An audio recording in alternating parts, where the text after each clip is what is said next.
Kalau kita kembali kepada hadis Nabi SAW, maka belum pernah ada pengucapan lafaz. Tidak pernah ada satupun hadis Nabi SAW yang berbunyi nawaitu shoma ghadin, usolli fardhu salatid duhur, nawaitul wudu. Ini tidak pernah ada lafaz hadisnya.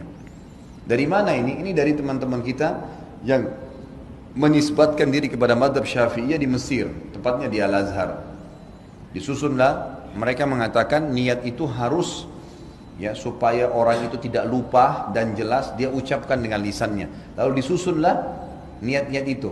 Kalau mau sholat, sholli fardhu salatid duhur, nawaitu shoma ghadin untuk puasa, nawaitul wudu'a dan seterusnya. Ini semua disusun. Mereka pun mengatakan dalam buku-buku mereka, ini adalah niat pelengkap, bukan niat asas. Niat asas dalam hati. Kalau ada seseorang mengucapkan dengan lisannya nawaitu shoma ghadin usolli fardhu salatid duhur, tapi hatinya enggak niat sholat, enggak diterima. Tapi kalau ada orang niat dalam hatinya memang mau sholat duhur dan dia lupa ucapkan usolli fardhu salatid duhur, diterima sholatnya karena asas niat adalah hati.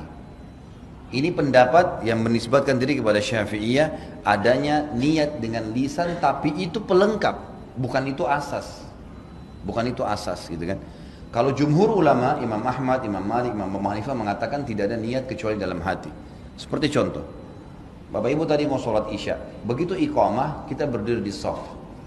Bukankah dalam hati kita sudah niat mau sholat isya? Kan tidak mungkin sholat maghrib, nggak mungkin sholat subuh, nggak mungkin. Sama pada saat kita berdiri di shaf belakang jadi makmum, ada imam, kita di belakang, bukankah sesuatu niat jadi makmum? Bukankah tadi imam kita pada saat maju di tempat imamnya dia sudah niat mau jadi imam dalam hatinya? Ya itulah niat sholat. Dia tidak perlu mengatakan makmuman, imaman. Yang sudah jelas jadi makmum dia. Sudah jelas-jelas dia begini. Dia mau sholat duha. Dia berdiri mau sholat duha. Tidak mungkin dia niat sholat duhur. Itulah niatnya. Dan ini yang dikatakan oleh para jumhur ulama. Bahwasanya niat tidak perlu dengan lafaz. Karena belum pernah ada dinukil dari Nabi SAW seperti itu. Satu-satunya yang disebutkan dan didengarkan oleh para sahabat. Itu adalah waktu Nabi SAW menyebutkan niat haji dan umrohnya.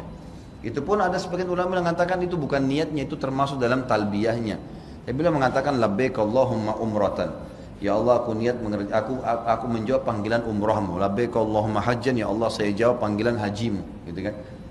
Jadi Allahu alam, yang saya melihat pribadi, saya melihat dari apa yang telah dituliskan para ulama ini, kita kembali kepada jumhur ulama yang mengatakan tidak ada lafaz niat karena dalam pemahaman pun ini bukan dari Imam Syafi'i ya, dari pengikut Imam Syafi'i yang datang setelahnya ya. Karena Al-Azhar ini ada jauh setelah Imam Syafi'i, jauh. Imam Syafi'i tahun berapa? Tahun 204 meninggal dunia gitu kan. Sementara Al-Azhar ini ada tahun berapa gitu ya. Jadi sudah jauh.